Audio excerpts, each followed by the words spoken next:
Hello, sports fans. It's Thursday, March 19th. Welcome to Cleats by Dre. I'm Dre. Let's talk some sports.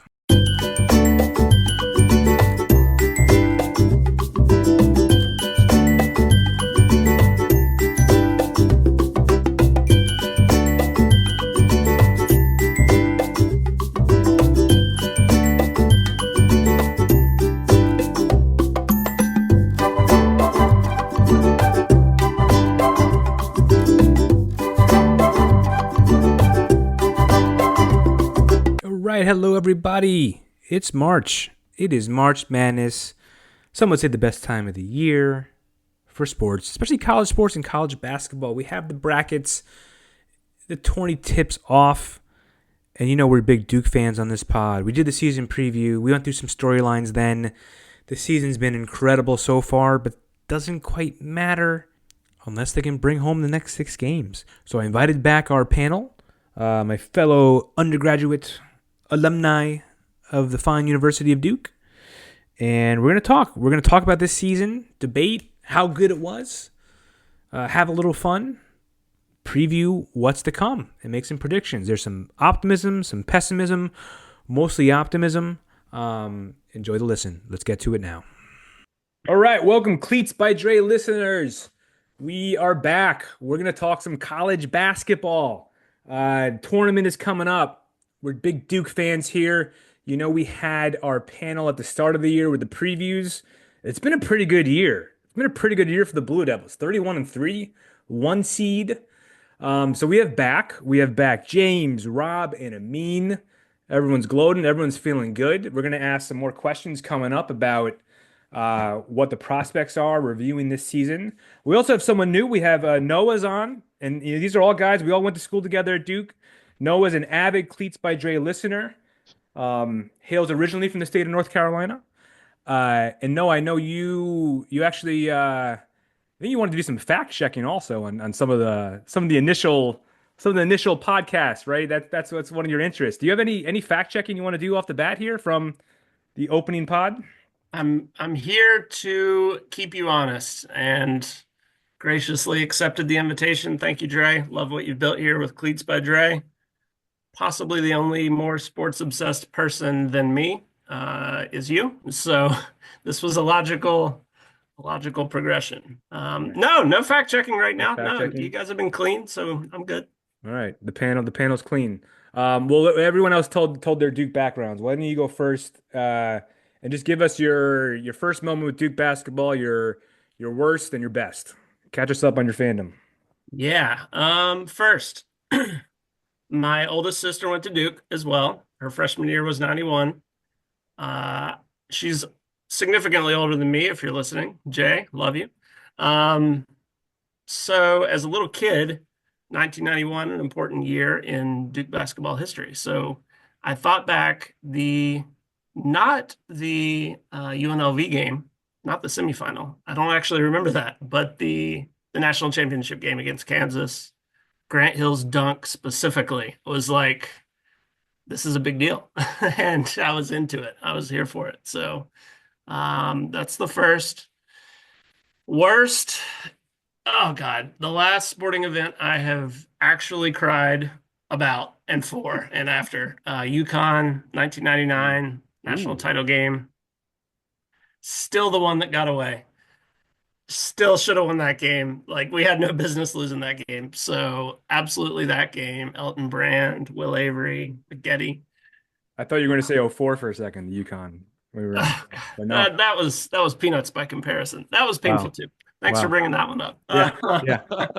Commiserating. And best, I think, for in the moment, visceral joy. I can't remember the year, but when we were in college, the year that we beat Carolina at home while tenting, the year that we were like throwing out hamburger packages to Sean May on the court, and that's 05. That'd be 05, right? That's the yeah. year. Okay, it was like mine too. Yeah. Actually a really good UNC team again. They won the title. We were good. And we beat them, and we had camped out, and we burned every bench in sight. And just that sheer joy, the release of like, I don't know that we should have won that game, but we did, and No, that yeah, was fabulous. yeah. We were shorthanded. Good memory. All right. Thanks for taking us back to hamburger throwing. Uh, so we got a panel of four, in the ultimate nod to, I think, a formative show in our years of sports fandom, because I know the show started when we were in college, not to date ourselves, but we'll do it around the horn style. We're gonna do a tip to Tony Reali. I got four panelists. So we'll put out some questions. We'll go around the horn. Then we'll let a little banter happen in between each one. We'll give a correct answer. We'll do wrong answer. I'm not going to be keeping points necessarily. Maybe I will. We'll see. But let's do it that style. So without further ado, let's jump in. The first question. I know we've been texting about this a little bit too. This Duke team this year, this is the best Duke team since when? Amin, we're going to start with you. Best Duke team since when? Best Duke team. Well, I will say since the 91-92 teams. And I will define best on like two criteria. One, like, could they beat the other teams? Maybe. But best relative to like the field, I think it's like not even close. I'm pretty down on the overrated SEC. I think they beat each other up, but not like in football when they beat each other up and they're actually worse for it. I just think they're not that dominant. I think the point differential that Duke has steamrolled teams with Point is differential. is Yeah. the differential is unquestionable. And Mm-hmm. like we're all homers here, but has anyone been nearly as confident this year in our title run than frankly any of the years where we did or didn't get in the last 15? I don't think so. So I'm gonna go best team since the Leitner Grant Hill days. That's a long time. Lots of confidence. All right, James, go ahead. Uh, James is gonna say not since nearly that last year. He's confident. gonna say something I like the depressing. team. It's an awesome team. But if you're talking about like teams that it just hasn't done what it needs to do yet. So I would say since 14-15. I think Okay. Flag is incredible, but that team had Jaleel, Winslow, Tyus Jones. Like, okay, so maybe Jaleel and Flag, Flag's maybe a little better than Jaleel, but Jaleel was also an ACC Player of the Year and All American that year. He Hold was on. no joke. Flagged a little bit better than Jaleel, just a little bit. He's better, but but seriously, ACC Player of the Year and an All American Jeez. versus the Pretty Player of the good. Year for the country. Like, I mean, I don't know that's there's not that huge a difference between those two. And then after that, I think is where the difference is a lot more.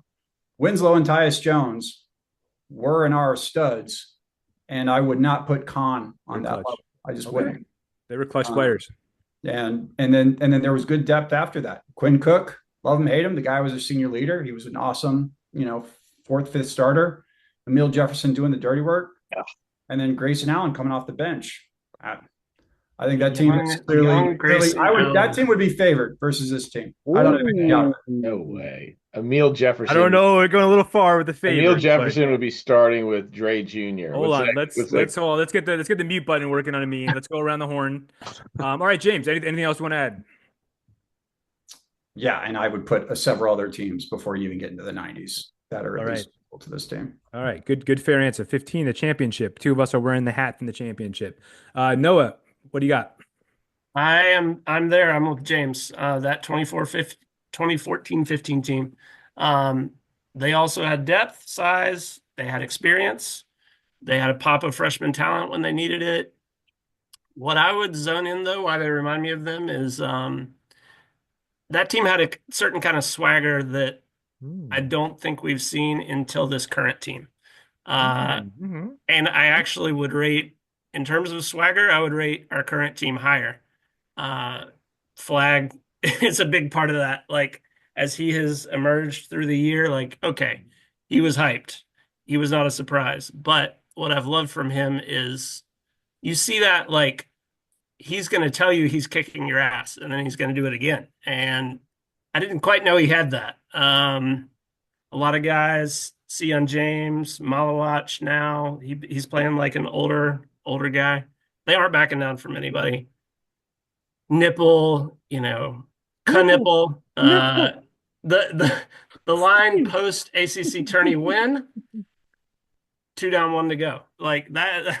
That's serious Yeah. swagger and confidence. Good swagger. Don't even get me started on Isaiah Evans. So I think of the 2015 team Okay. when I think of this team.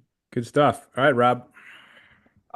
This team reminds me of the 2015 team, but I would go 2000, 2001. 2015, they were the fourth one seed. Kentucky was the prohibitive favorite. Wisconsin was arguably a favorite over us. Great team. Love that team. Similar in terms of depth. I don't think quite as good defensively. And they found their footing kind of down the stretch, similar to 2010, whereas this team's been pretty dominant since the end of November. 2001, I think we all forget. I mean, because they only won one title, but that stretch was unbelievable. They were so good. You mentioned the 99 team, Noah. That team was one of the best teams ever to not win it. Duke was racking up, 30-3 in their sleep back then. Tons of high-end NBA talent, guys sticking around for multiple years. So I would say best team since 2000, 2001. Yeah, good stuff, Rob. Just follow-up questions. Amin, you're thinking of those 01, 99 teams when you just go back to 92? Or I definitely wasn't thinking of the 2014, 2015 team that had no depth. Like they Matt maybe Jones. I mean, Matt Jones, Matt like Jones. Emil Jefferson. You realize our depth is this Gillis guy was a 20-point starter on a team that got to the national championship game last year. Wait, hold on. Did he really average 20 points a game? No. No. Look at him. He sure did. Maybe 20 minutes. the tournament. Maybe 20 minutes, but Fifth starter. Let's go. But then yeah, I don't know about the 15 team guys. I don't know that team dominated teams the way this team does. And I know that team peaked towards the end, but James, Noah, in terms of domination, was that team dominating? Well, it kind of depends. If you do you want to talk about like resume, or who do you think like which team is like the best at this point in this season? Because that's like a Resume counts. Resume counts like margin of victory, how much you beat a team by. So if you want to talk spread, if those teams lined up, I think the current team. I don't pay attention. This year's margin of victory. The ACC is so bad, and all of this is driven by us blowing out a bunch of bad teams in the ACC. So I get the margin. It's like, but if you look at the other top 10 all time like margin teams, it's like Gonzaga's in there 3 times because they're dominating the WCC every year. It's teams like that. So I don't think of it like that. I think where it's actually interesting is if you just talk resume this time of year to the other teams in the last 20 years, the team that stands out as the best team at this point of the time of the year is our senior year. Our senior year, that team was top 3 the entire season. Preseason number 1. True. We were 9-1 against top 25 teams that year. We won the ACC by 2 games. We won the ACC tournament. We were the number 1 overall seed. We had the National Player of the Year. We had the National Defensive Player of the Year. We're talking pure resume at this point in time. I'm gonna cry again. What happened in the tournament? That's why that season. Like when I was not expecting the tournament. I was not expecting that, but I was just like, I wanted to go and look, and I was like, holy shit. It's actually comparable because that was a down ACC year also. I mean, they were it wasn't as good a year, and that team I would not say it was as high quality. But if you talk about consistency and how that team dominated that year, it still hurts that we lost in the Sweet 16. Yeah. But, so, Rob, a spread, our current team versus the 01 team. Do you think the 01 team's favored? J. Will, Dunleavy, Battier, Boozer? I do, but it's tight. It's like 2.5 points, something like that. You guys are fucking nuts. Dude, how about nuts? How about have you softened your reaction in January when I saw this coming? I mean, like the team has been awesome, right? Like it's definitely like proven more than it did when you made that ridiculous comment in January. Well, it's not ridiculous anymore. Well, we're going. But the ACC is poor. Like literally, we had to win. We had to beat UNC in the last game of the season to win the ACC because Clemson, which is barely a top 25 team, is 16-2 in the ACC. I'm sorry, but like it's just like winning the ACC this year is like winning the WCC or whatever shitty conference you want to name. It's not like it has been in the past. Man, don't 18-2. Fact check moment. 18-2. What are we fact checking? Clemson 18-2. 18, whatever. Okay. Yeah. Negative point for James. They're barely a top 25 team, and they went 18-2 in the conference. All right. I think we'll come back to this topic with some of the later questions, but good points. I tend to align with Rob, and I might even go back to 99, but the 01 team is for me. But good points all around. You guys are fucking nuts. I don't even Hey, know this is what. a children's podcast. All right.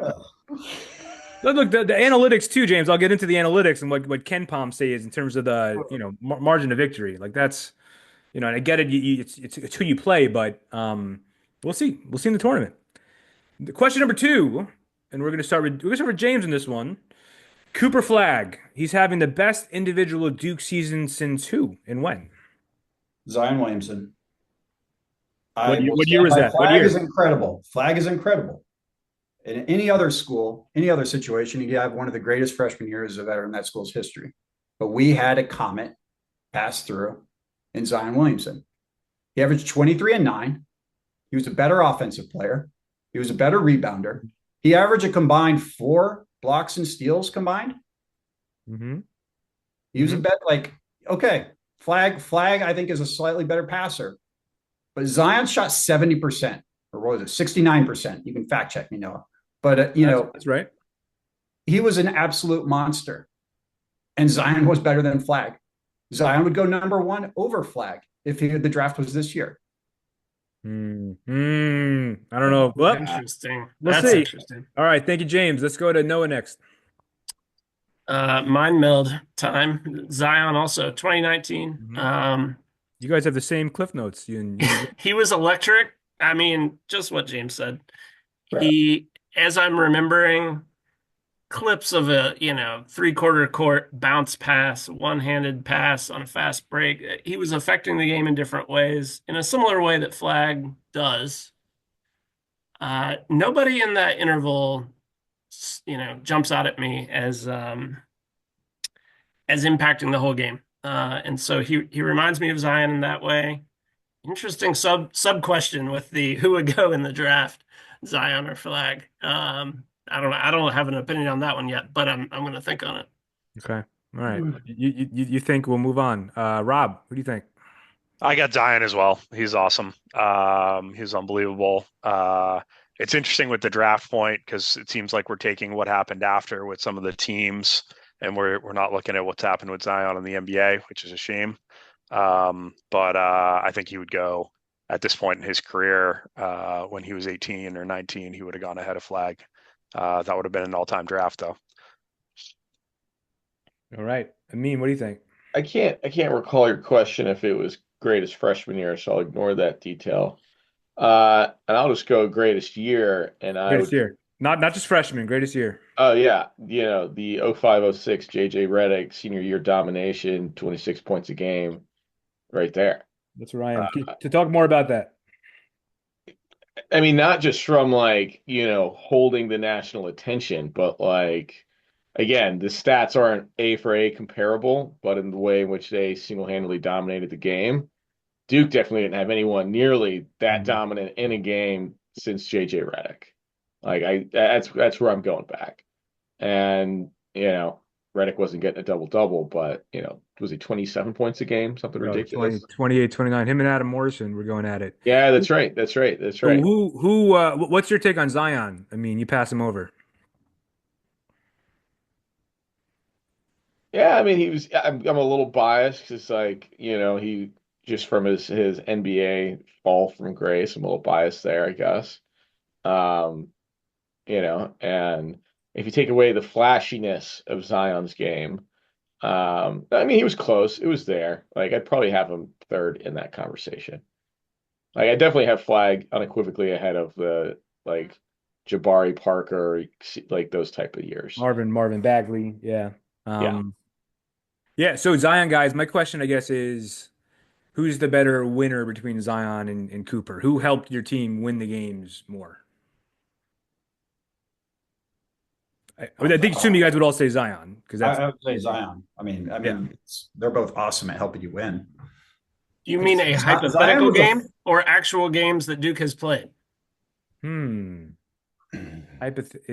would clarify your question. Do you mean if I'm picking a team to win a game tomorrow, who would I choose? Or do you mean Elite who Eight? has been more? I'd say Elite Eight. So it's Duke versus Michigan State in the Elite Eight in 2019, or it's Duke versus Alabama this year. Who's going to help you win that game more? Alabama's injured this year, so it's a little. Who's injured? Flag? No, Alabama. Isn't there Oh, like well, I was just saying the one versus two seed because I guess my take, and I don't want to be the one shaming Zion, but like James, you mentioned the 2 blocks, 2 steals a game. Like those feel like individual defensive stats. Like Flag feels like a complete like That's why I was surprised you guys defensive. all went Zion. Like I don't even. Zion's a wonderful, awesome all-around player. Mm-hmm. Zion's power and force and his effect on the game was Did he anchor the defense outside of some beautiful blocks? No. I think he was pretty damn impactful defensively, man. I know he sucks at defense in the NBA, but he did not. He was impactful. I would quibble with him being on the same level as a passer.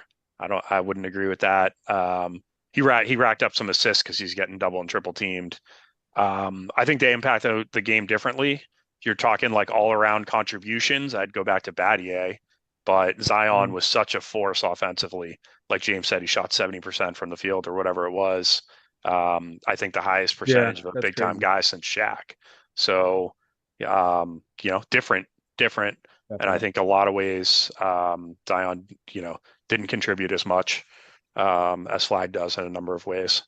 Winner, I don't know. Flag's quite a winner. Yeah. Asterisk here, I almost went Paolo Banchero.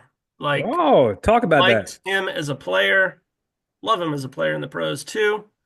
Stats, not there with Zion nor Cooper Flag, all around stats. But in terms of like a guy to lean on, I don't remember us leaning on a freshman who took us as far almost by himself. And Well, so in if he that didn't, way, if I he didn't think get injured, the flat earther would have. But Eh, I think Kyrie. they're different players, but man, I still have a soft spot for Banchero. Like size, My thing with Banchero, polish. I think he had more around him than Zion did, Yeah. and even JJ did, as Amin and I are saying. So like that team should have won the title that year. Um, Paolo on defense just didn't show up enough in my mind, but good. I don't think there's a clear answer here. I think Zion guys made a good case. JJ guys made a good case. We'll call it a draw. Let's go to the next question. A little light. Let's have some fun now. Kelly Flagg, right? Cooper's mom. She made some Duke mom headlines. We love our Duke moms, right? What was it? The Carolina game. She was saying dunked on his head, and then she backed it up and said Carolina fans were trash, which we all agree with that statement. So reach into your history books, rank your top 3 if you can do 3. Duke family members of all time, right? We watch the games, we see them more than you think in the crowd with the shots. Duke mom, Duke dad, or Duke sibling. Who's going to start this one? No, you start us off. Oh, I'm ready. All right. From our vintage, I've got Duhan's little brother. Yeah. Always got a shout out. He was so young. I feel like he was Duhan? like 6 or 7. I don't know how old he actually was, but He's like Duhan's 12, little I think. bro. Side note, other little bro, Con Knippel's littlest bro, whose name is Kid. I'd love that. It's like they literally Kid ran out Knipple. names and just said we're gonna call him Kid. Kid Knipple. Number 2, Calvin Hill, Grant Hill's dad. Ooh, that goes way back. Way back, and there was just something about Calvin Hill, turtleneck, former NFL star, successful businessman. He just exuded confidence and that this team was going to win because one of the best players' dads looked like he was going to win. Also, I got him to sign the graduation program at my sister's graduation. So that I'm a little biased here. Calvin Hill for sure. And then Play for the Cowboys, right? Calvin Hill. played for the Cowboys. Quality guy. Third, we didn't see him in Cameron much, maybe ever. I don't know if he ever made an appearance. Daddy Hurley, Bob Hurley Sr., the original OG.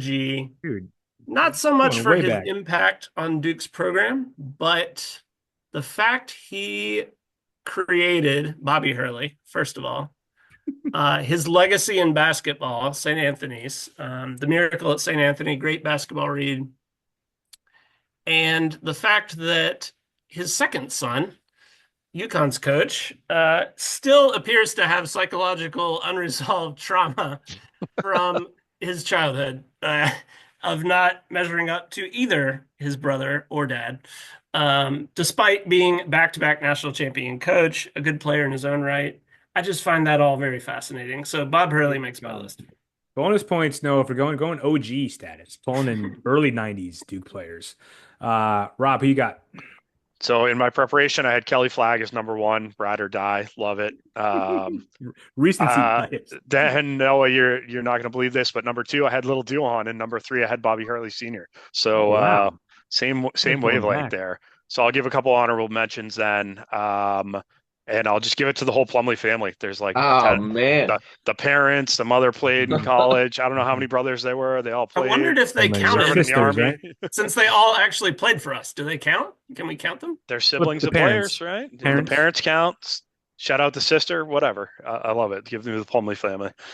Love our Plumlee family. They must have gotten good financial aid. Let's go to Amin. I will I'm shocked that my preparation has been just bogarted here, but I'm gonna put a different twist on it, which I had prepared. I nominated the Plumlee family, especially the brothers and their sibling impact, for how much damage they did to the Duke just brand from generally outside looking in. Like it was Come on. We love our Plumlees. no way, dude. You're coming off the peak of Duke hatred when Duke was really good, and then the hatred continued, and it was easy to not like these guys. Like it was just easy to not like them, and they get to the NBA, it was easy to not like them. They're in the NBA.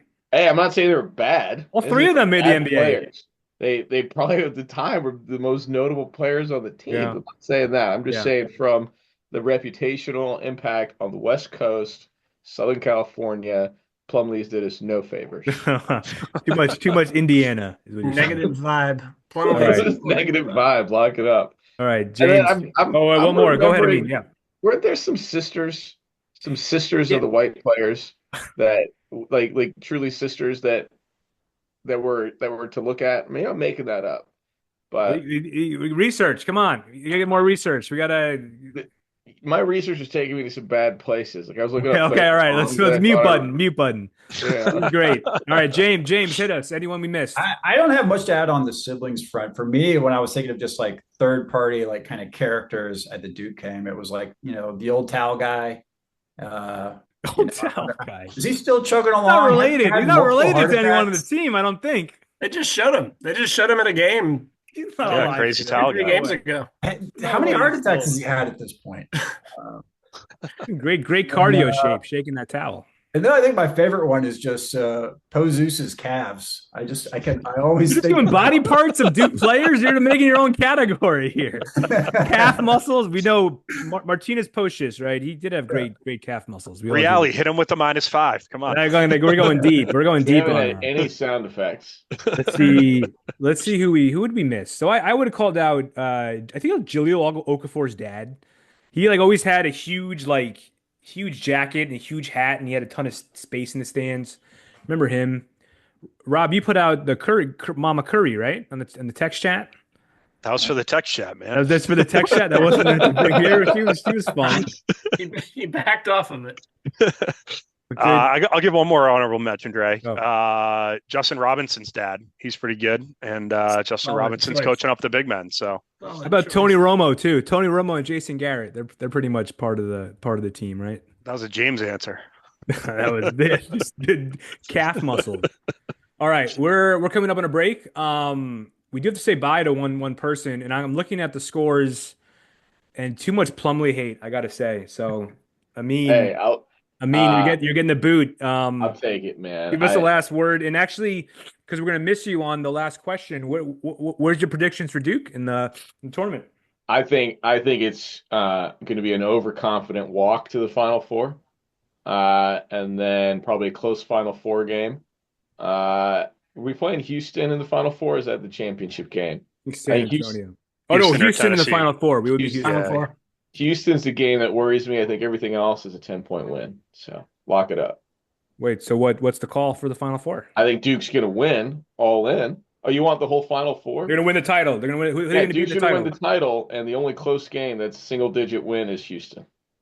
All right. Good word on the way out. Well, thanks, buddy. Well Yeah. played. All right, we got a couple more questions coming, but I see James. I see you stewing over there. Is one of the past conversations getting to you? Yeah, I mean, the one that really drove me crazy was Tavana bringing up, the 91, 92 squad being the last time we had a team this good. You're gonna wait till he's gone, till he's eliminated to I was hear him out. just stewing during the break, because I don't want to interrupt. Everyone's allowed their own take, but it was such a ridiculous take. The 2000-2001 squad would crush this team.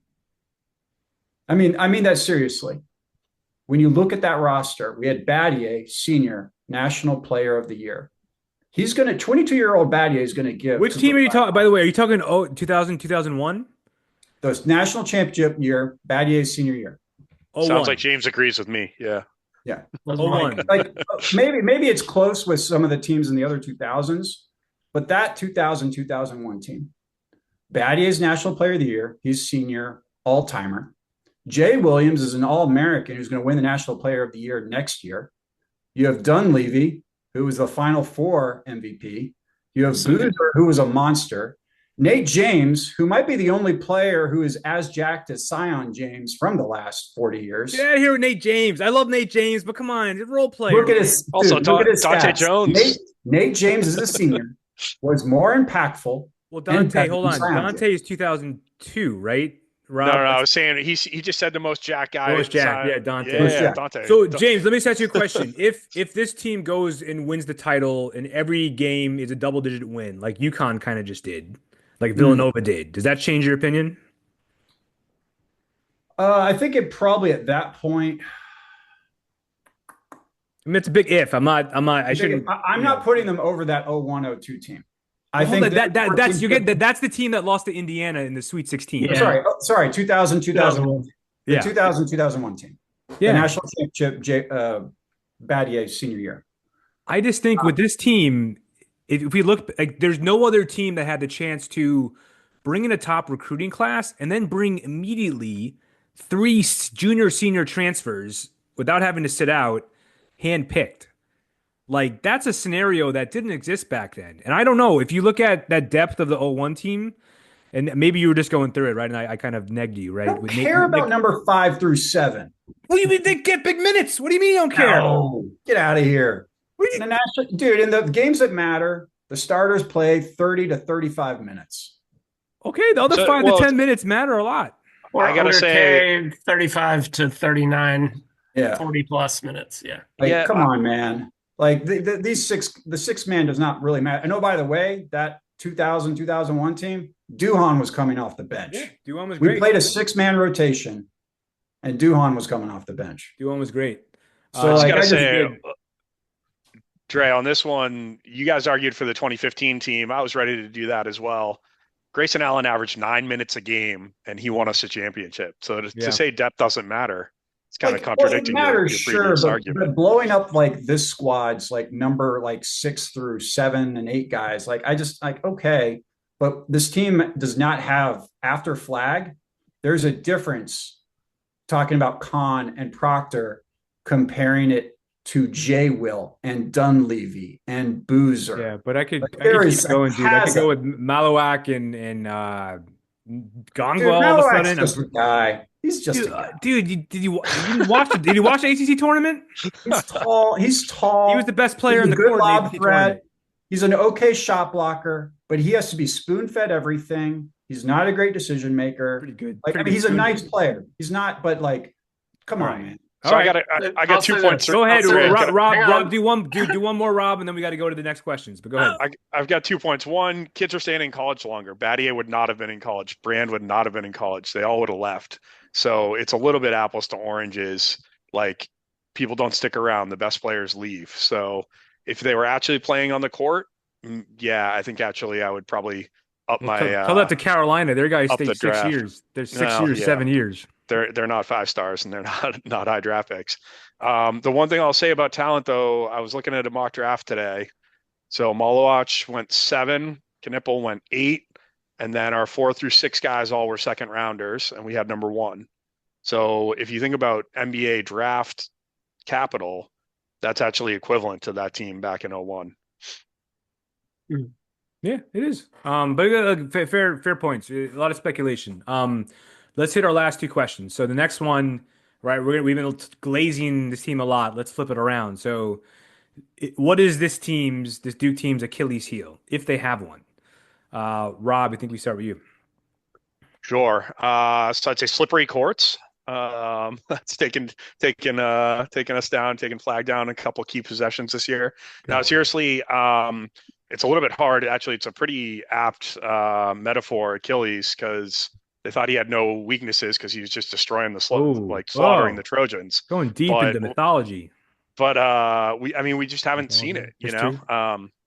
Yeah, both, I think, maybe. We just haven't seen opportunity for it to manifest much. I mean, the Clemson game, I would call that an aberration. Someone, you know, you're going to lose 1 out of the last 25 games or whatever. I would say what I think could be like what's the blueprint to beat this team. I think it's actually a really strong defensive team on the other side that can force us into missed shots, turnovers, and then run. Like our defense, just in half court, I think our defense and our offense is better than anyone. But you can turn turnovers and good defense into good offense against us.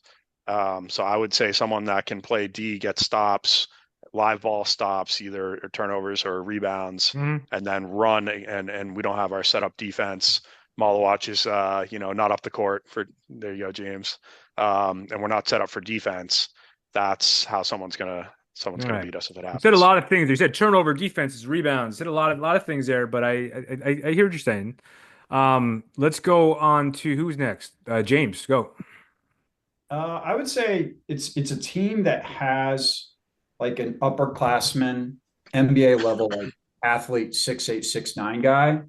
Who is that? Who? Yeah, I'm not sure. On our side of the bracket, that's the thing is I don't see a team that has like that exact. But I'm worried about someone team who's athletic enough to give Flagg some problems where he can't just like overpower him, because Flagg doesn't have the quickest first step, but a lot of times he gets a smaller guy on him and he tries to overpower or pass from there. Yeah. So someone that can give Flagg a little bit of trouble, because to me, so much like, yeah, we won the ACC, but our offense did not look great without Flagg. Flagg spoon feeds, Malawach a lot. He's such a great passer. That's the best part I liked about his game as it's evolved this year.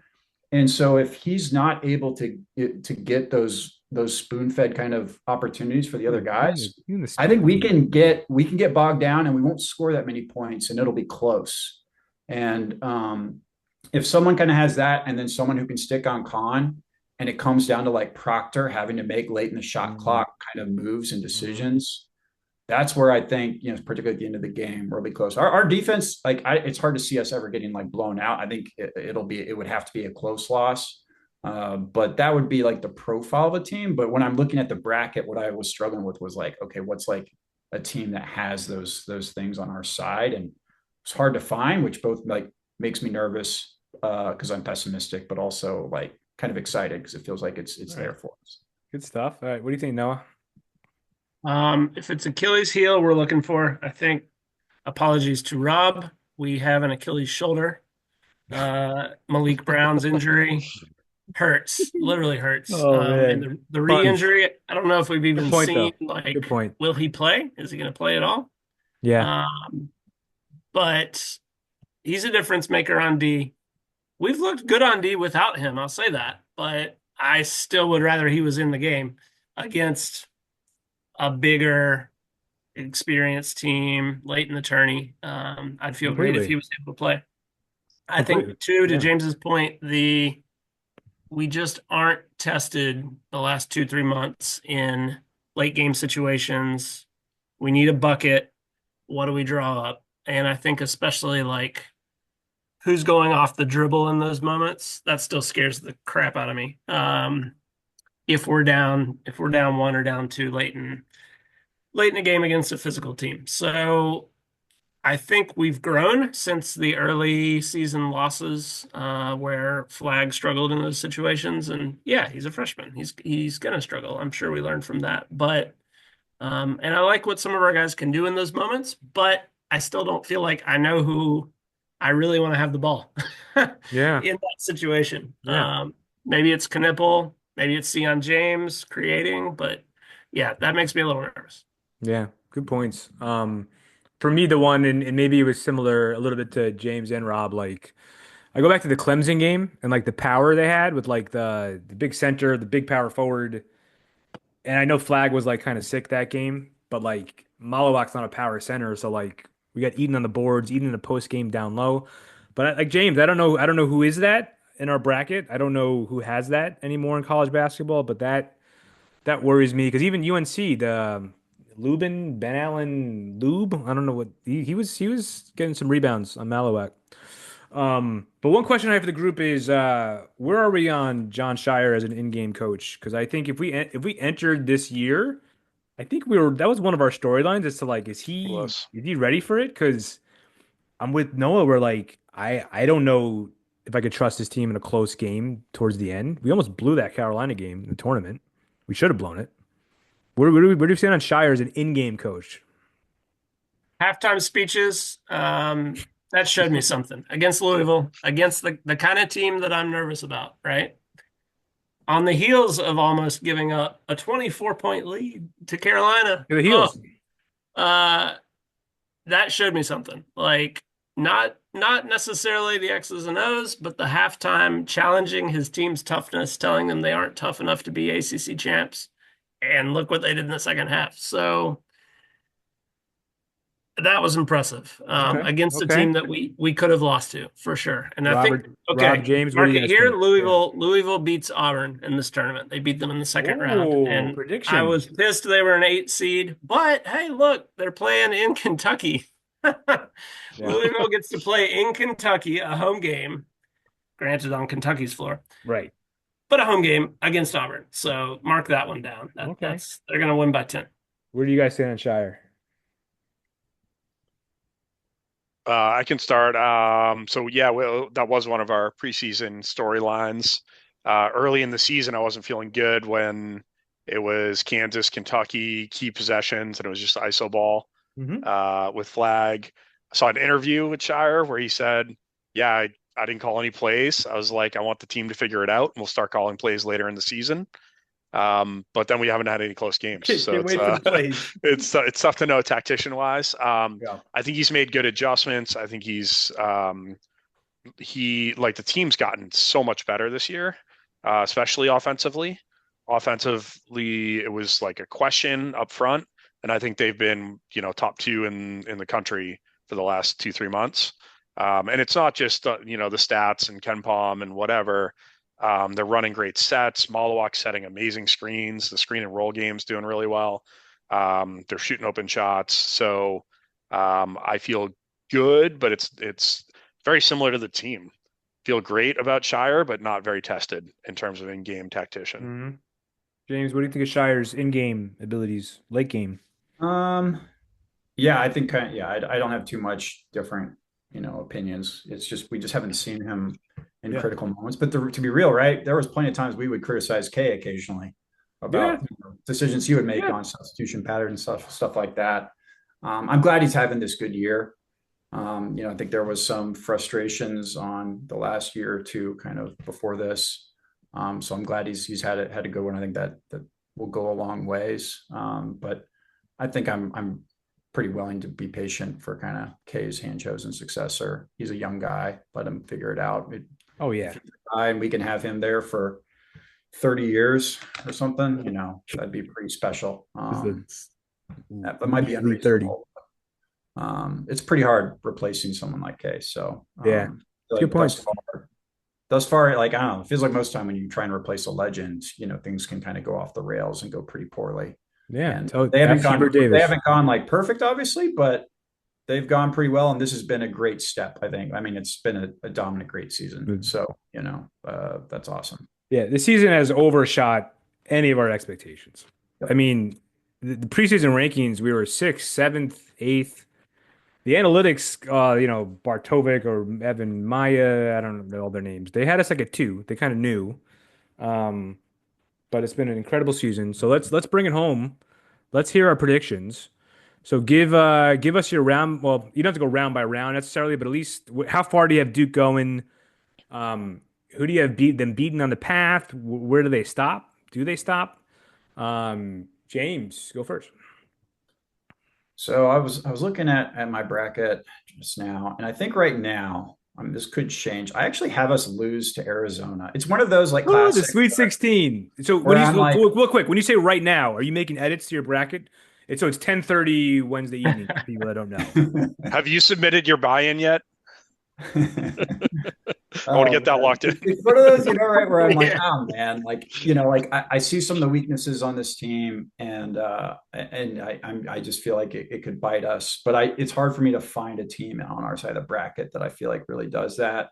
You're But leaning right into now, this pessimist a little And hard, you James. found For Arizona. for my Talk to me about Arizona.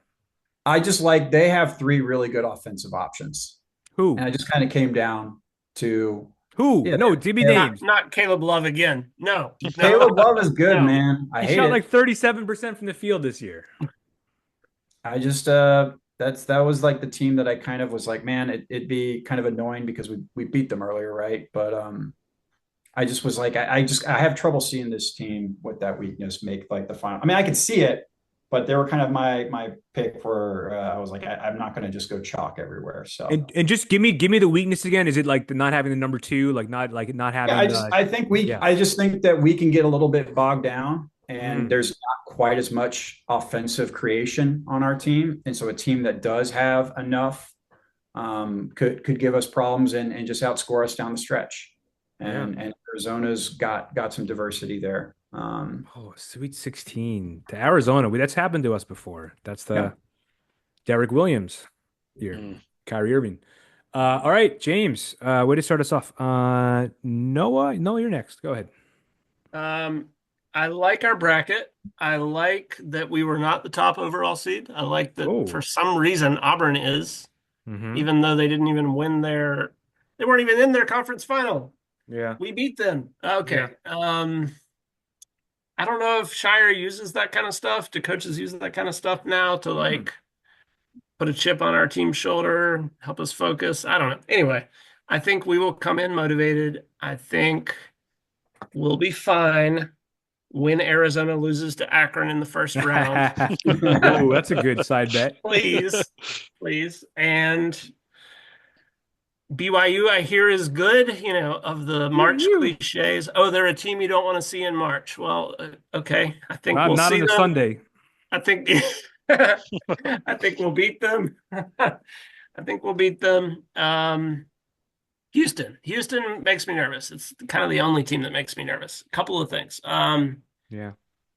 When I thought of who they remind me of, I thought they remind me of Texas Tech a couple of years ago. I was like, wait a second. No, we played Houston last year. They remind me of Houston. Yeah. We played them Injured, in the tourney but last yeah. year. I had to look it up. 54-51, rock fight, ugly game. Lucky. I think we have enough to beat them, but they're better this year, I think, than they were last year. Old guys, old guards, big guards, seasoned dudes. They're physical. If Flagg rolls his ankle again or something, God, bless that would make me nervous. Eat your tongue. But I've got us winning it. Fear not, young Dre. I've got us winning young it. Dre. We beat Florida in the final. We beat them by 9. All right. Yeah. So, and I feel confident about that. I think we've got a good mix. We've got size, all the size. We've got depth. We've got guards. So, Flagg stays healthy. We'll be fine. Okay. All right. Thank you, sir. All right, Rob, what you got? We're going to beat the play-in team by 40. No doubt. We've got no letdown in this team this year, which is one thing I love about it. Baylor, I think, is an easy win as well. We're playing in Raleigh. Not worried about that. Arizona in the Sweet 16 would be a bit tougher, but we handled them comfortably in Arizona. So up in Newark, I think we take care of business there. Yeah. Yep. I I could see either Wisconsin or Alabama making the regionals. They're both offense first teams, as we discussed earlier. I'm not worried about it. Worried about a physical defensive team. Good point. So I think we win right around 10 points in the regional. It's a semifinal that I think is the issue. Tennessee, Houston, those are going to be tough matchups. I still think we win, but that's where we're going to have to see some late game execution. And then final, everyone's on Florida right now. Florida, Auburn. I don't know what's up with the SEC. They beat each other by 25. They lose. Then the next time they match up by 25.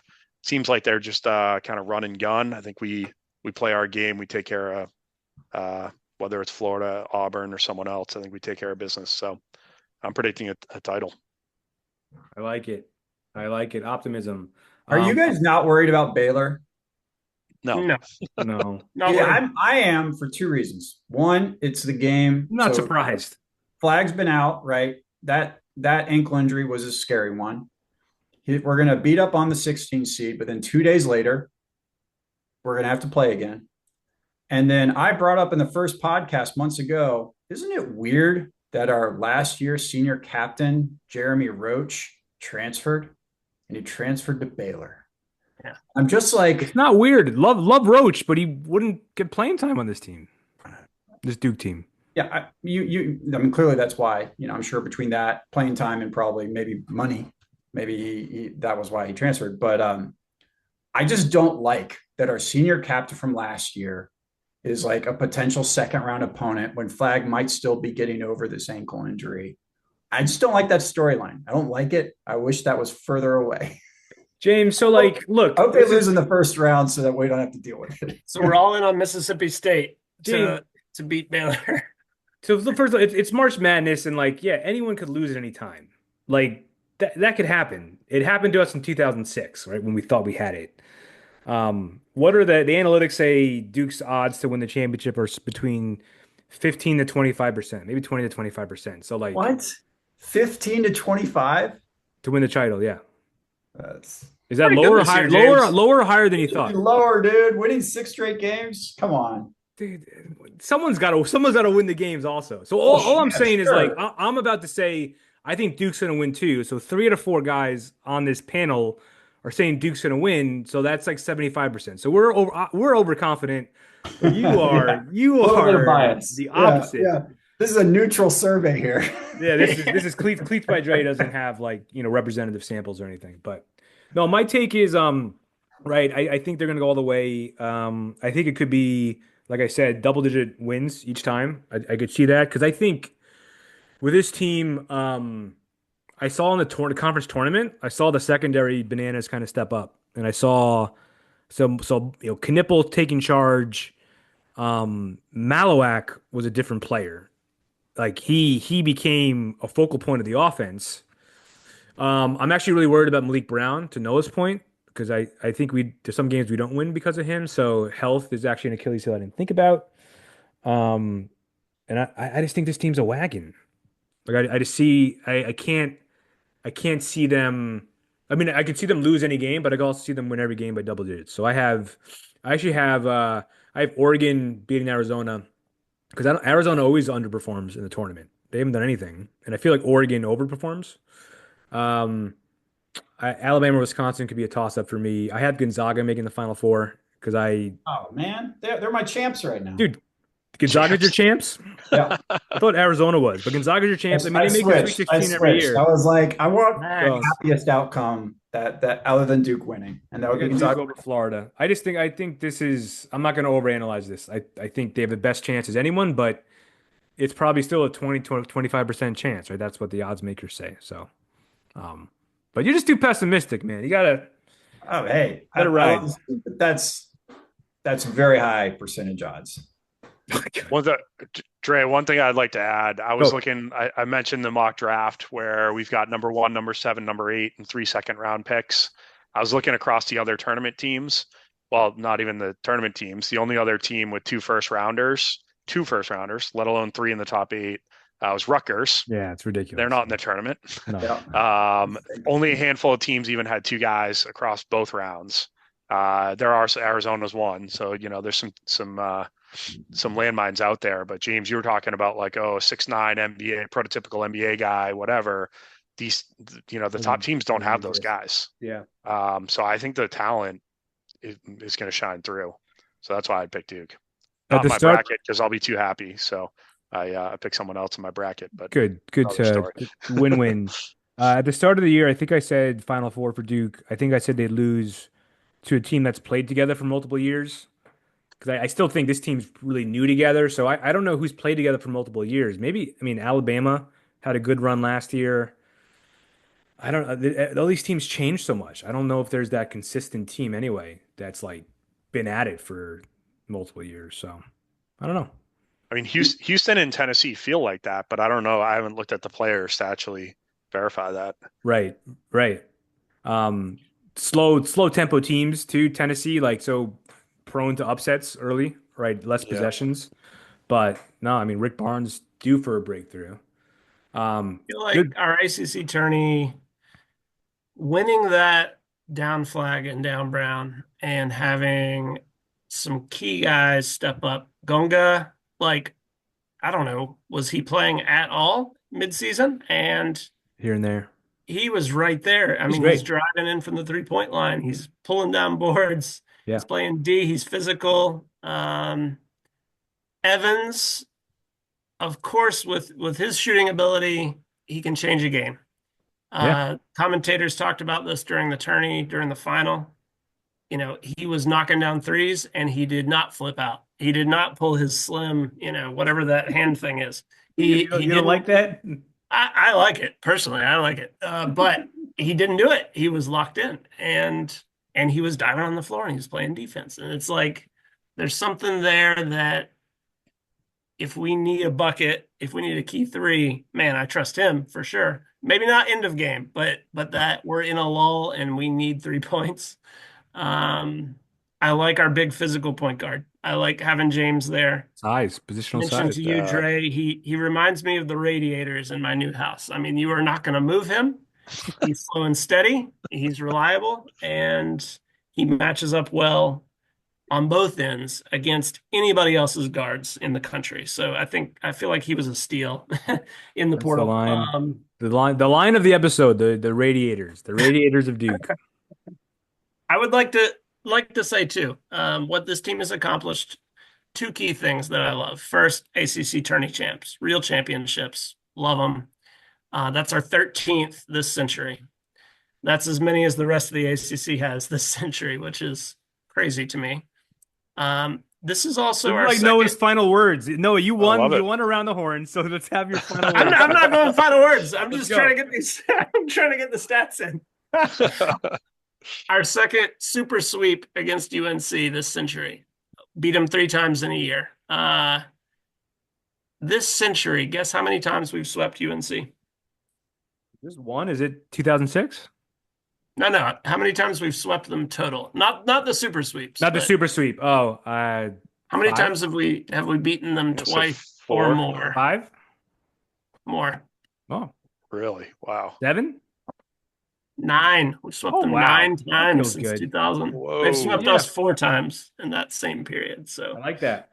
beating UNC always feels good. I'll say that. Yeah, for sure, man. Good points. So thank you, boys. Any March Madness watching rituals you have coming up over the next couple of weeks? You calling out sick from work? What are we doing to watch the games? My son had a fever today at a daycare, so I had to give him. My team doesn't believe me, but so I'll be working from home tomorrow since he can't go back. So way to go, James. Walt's he's just helping me out. Go Walt. Feel better, Walt. All right, guys. Awesome time. Thank you. Let's go Devils. Let's cheer James up. Let's give some success. Good luck in your brackets too. All right, fellas. Always a pleasure. Thanks for having us, Trey. Thank you. See you guys. All right. Thanks for listening, everybody. If you like this podcast, please send it around to any of your friends that happen to love them or hate them, those Duke Blue Devils, college basketball fans in general. Enjoy the tournament. Give us a follow, and we'll catch you next time.